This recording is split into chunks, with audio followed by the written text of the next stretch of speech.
Chaque année, on dit le podcast c'est fini. Ça fait depuis 2007 que j'écoute du podcast. Chaque année, j'entends l'année prochaine, le podcast c'est fini.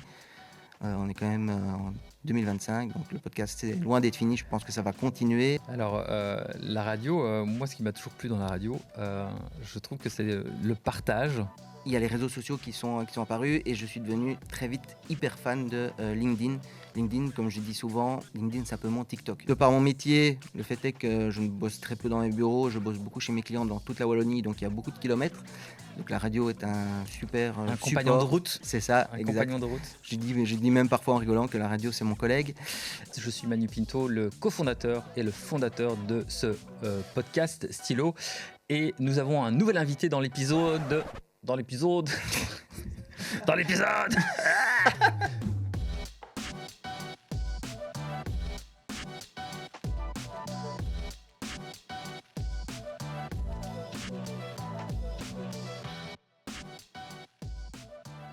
Bonjour et bienvenue dans Stylo, je suis Manu Pinto et je suis le cofondateur de ce podcast puisque nos invités sont également les co-auteurs et j'accueille en studio pour l'épisode numéro 11 Olivier.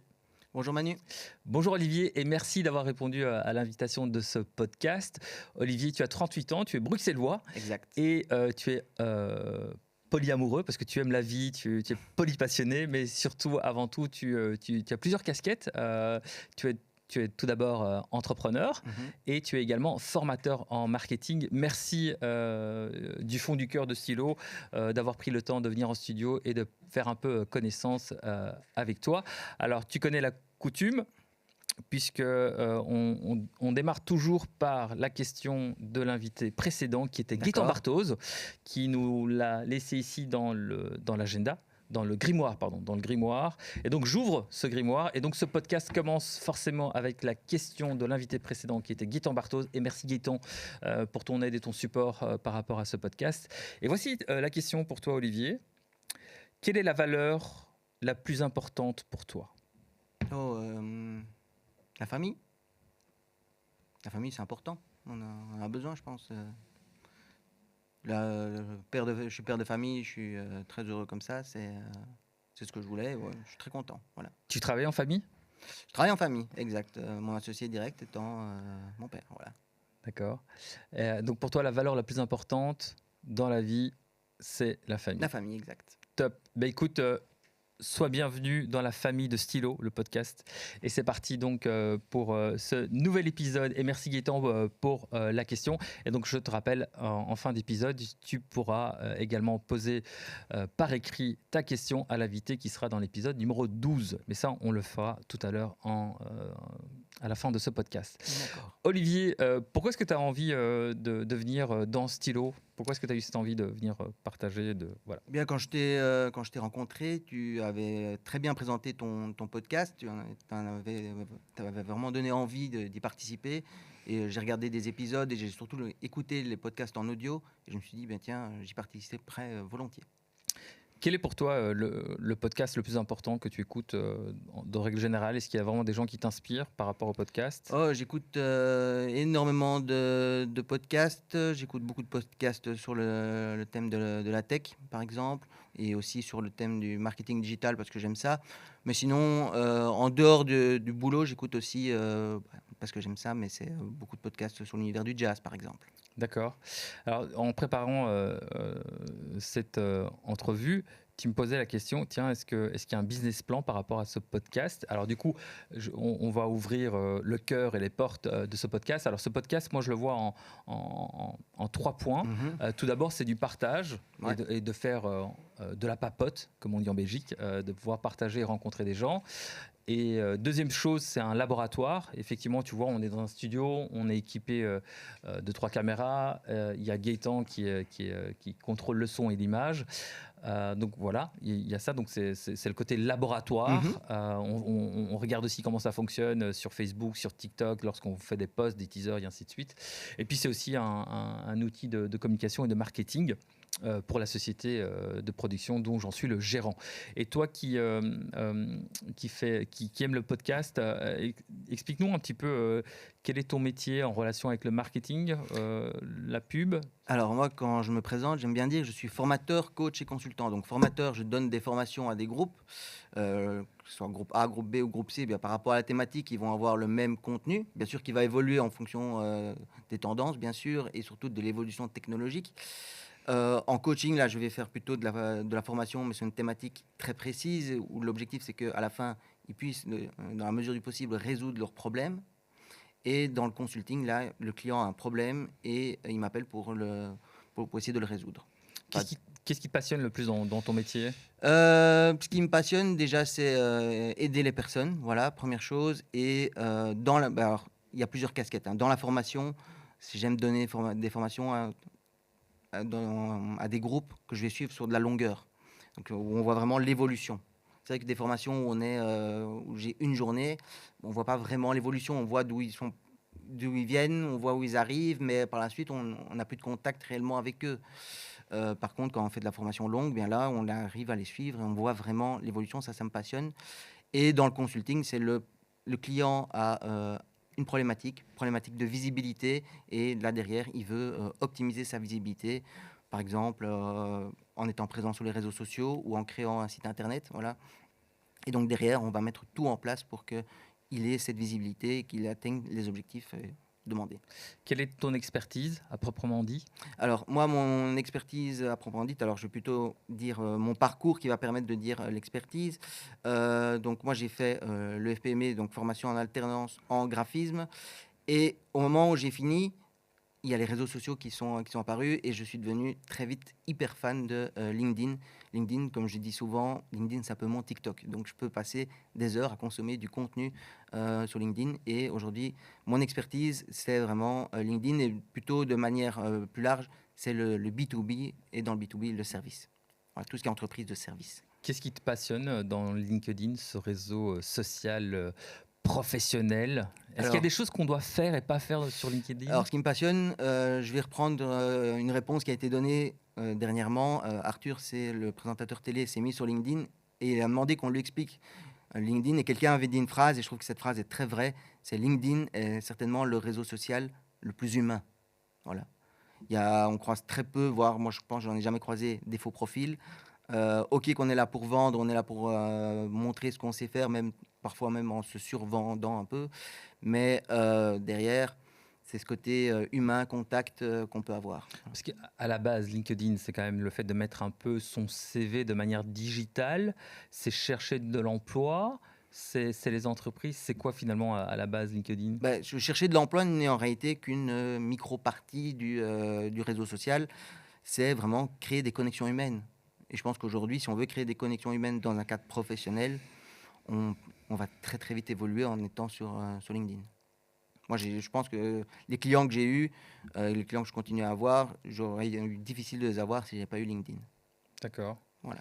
Alors c'est intéressant. Moi j'ai une expérience qui a été très fructueuse par rapport à LinkedIn, c'est que euh, euh, pendant le début de la période qu'on a connue, le Covid, Mhm. j'ai juste posté une vidéo, un peu backstage de ce qu'on avait fait pour un client.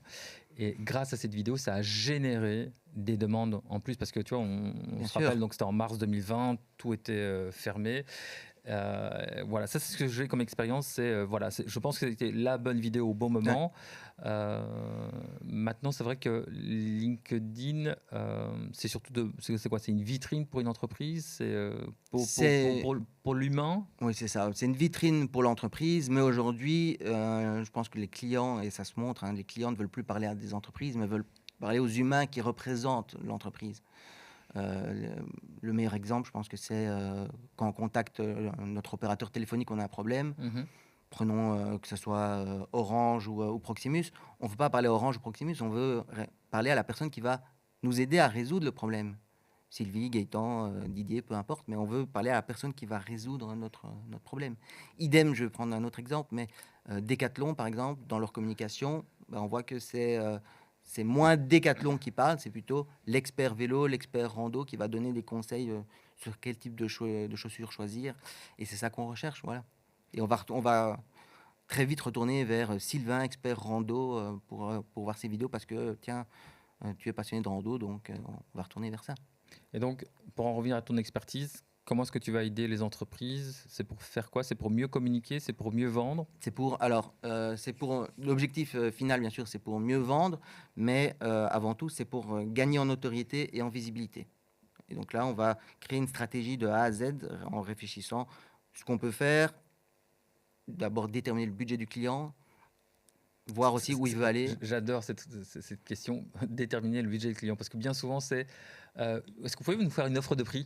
Moi, je travaille rarement comme ça, C'est vrai. plutôt. Alors moi, j'essaie d'éduquer un peu les clients en disant, mais dites-moi plutôt quel est votre budget, et en Voilà, fonction de votre budget, on va travailler en bonne intelligence, quoi. c'est ça. Je pense que c'est la meilleure chose à faire. Encore plus peut-être dans mon secteur, parce qu'à un moment donné, on arrive à une part où il y a notre travail, mais quand ils veulent faire de la publicité, type LinkedIn, Google ou Meta pour Insta et Facebook, il y a une partie du budget. Par exemple, si le client met 6 000 euros, ben nous, on fait que faire le pont en fait entre nous et Meta. Et donc, les 6 000 euros, ils font transiter chez nous. Ils sont inspirés. Ils sont inspirés et on les renvoie tout de suite de l'autre côté. Donc, nous, on a besoin de savoir derrière quel est le budget qu'ils peuvent mettre. Voilà. D'accord. Et donc, c'est d'apporter des conseils pour être plus visible sur la toile, sur le web, Exact. pour ensuite aller chercher des nouveaux clients. Donc Exactement. c'est un hameçonnage, c'est avoir des outils pour aller chercher Voilà, des pour qu'eux puissent aller chercher derrière de nouveaux clients. Voilà. Mais comme mes clients sont majoritairement le service, en fait, c'est pour que derrière, très souvent, leurs commerciaux puissent avoir des rendez-vous face à face, etc.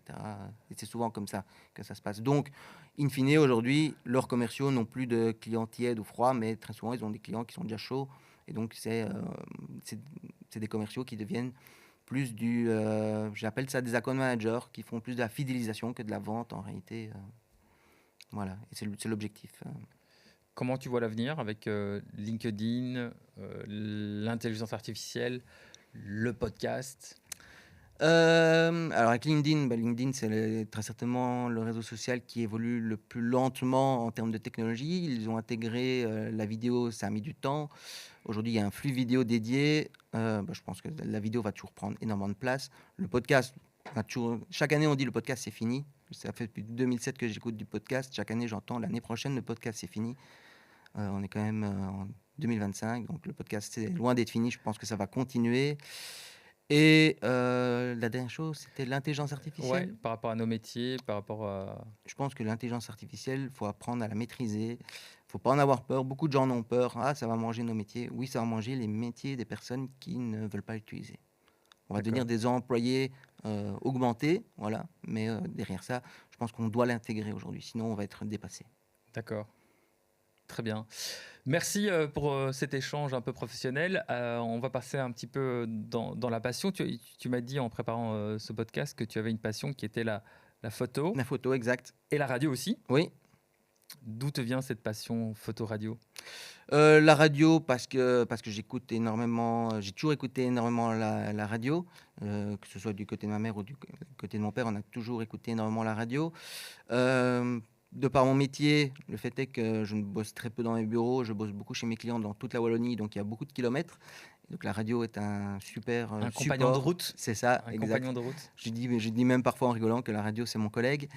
Et la photo, j'ai toujours aimé faire de la photo. J'ai reçu mon premier petit appareil photo, je devais avoir 5-6 ans, quelque chose comme ça. Puis ma grand-mère m'a donné un appareil photo pendant mes 10 ans. Et puis voilà, ça a continué. Alors, la radio, moi, ce qui m'a toujours plu dans la radio, je trouve que c'est le partage. Ouais.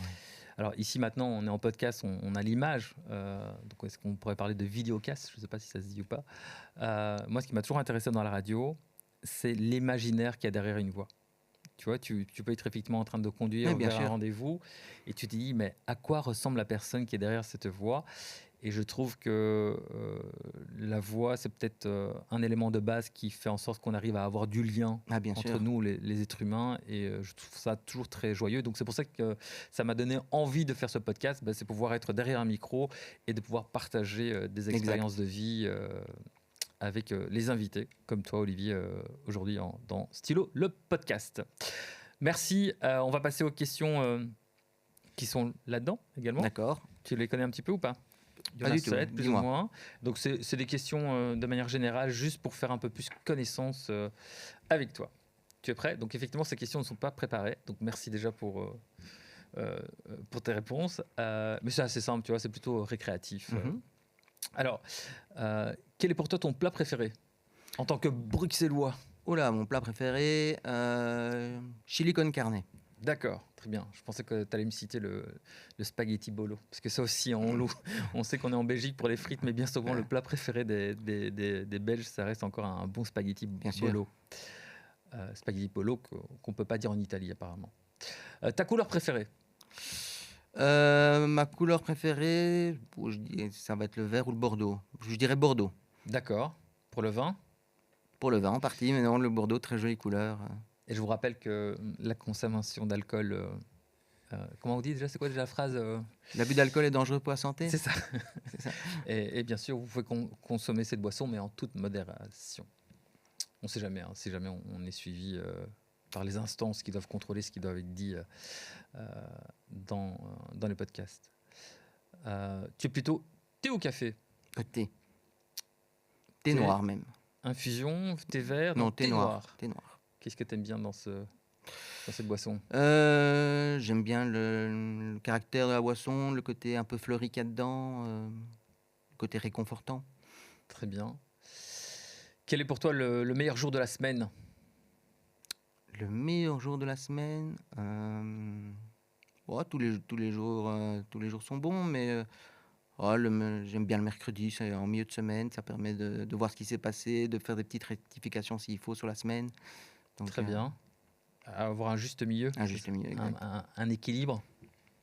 T'aimes bien ça, Ouais, l'équilibre, ton avis, oui, entre... c'est quelque chose que j'ai besoin, que je mets en place. Voilà, j'essaie de mettre un maximum de choses en place pour avoir un bon équilibre.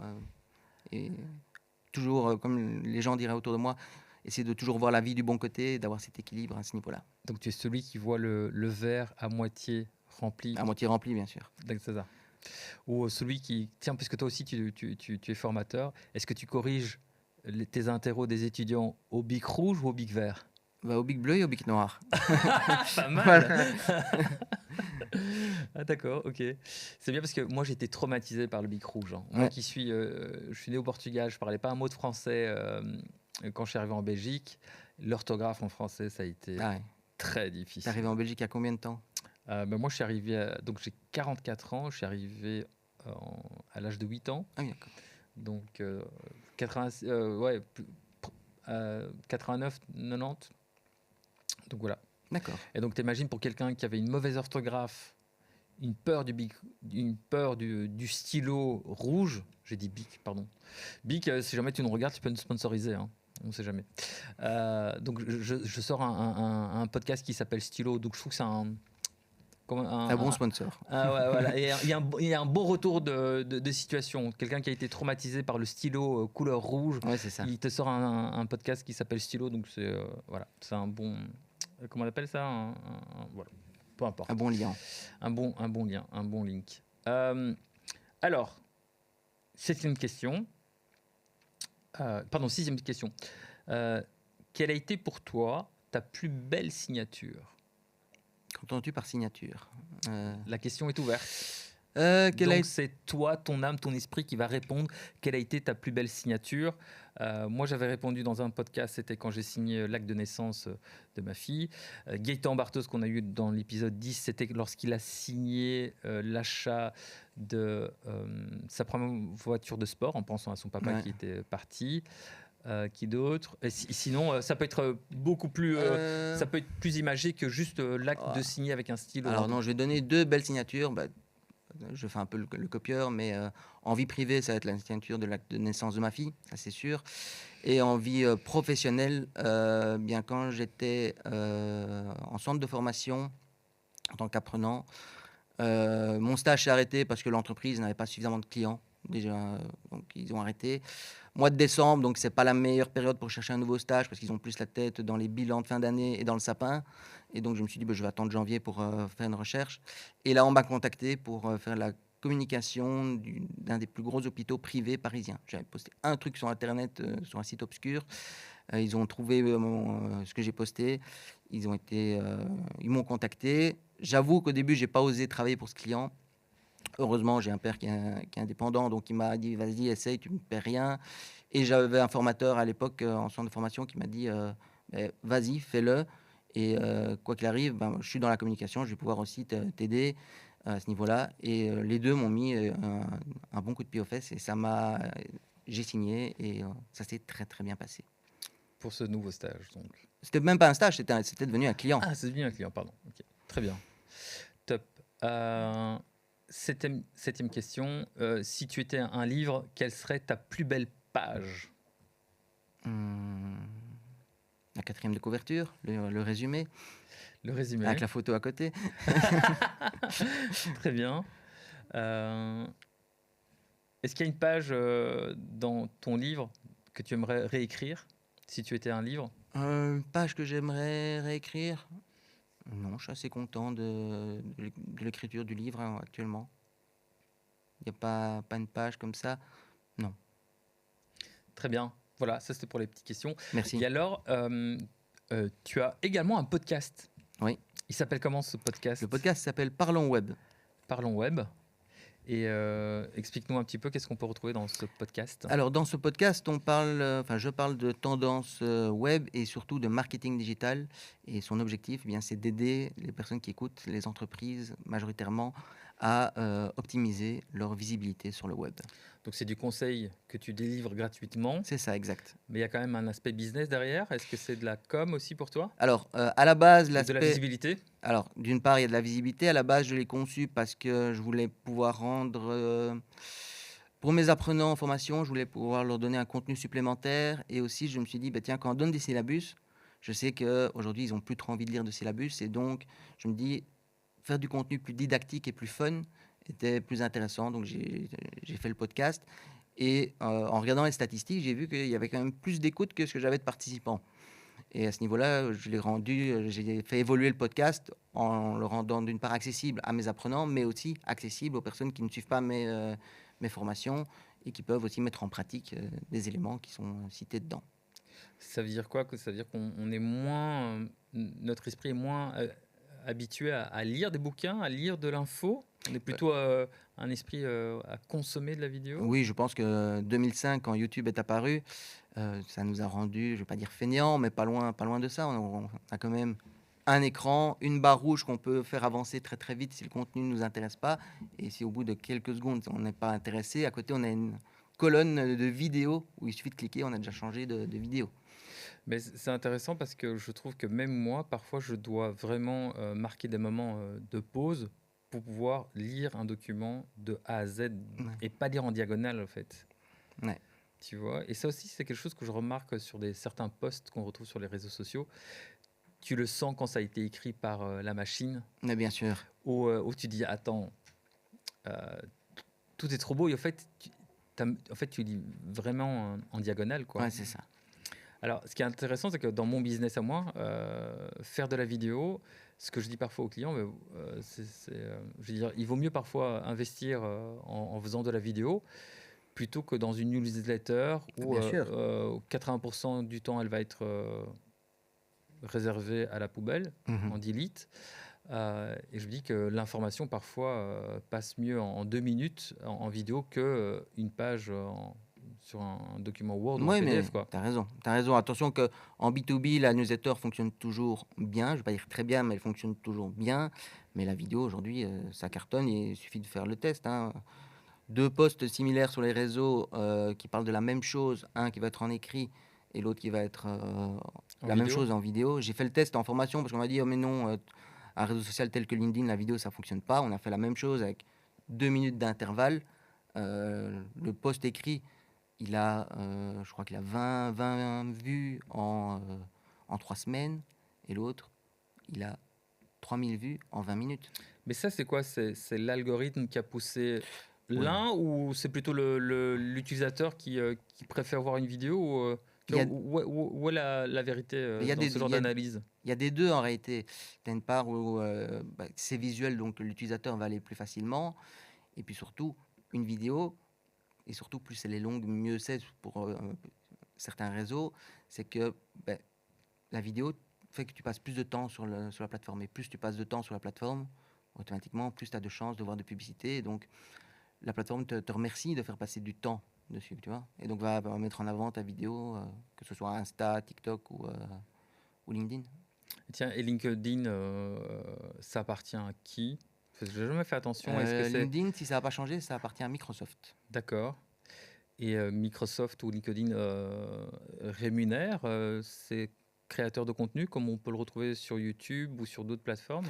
Sur LinkedIn, il me semble qu'on n'est pas du tout rémunéré. Lorsqu'on crée du contenu, quoi. Lorsqu'on crée du contenu, on n'est pas rémunéré.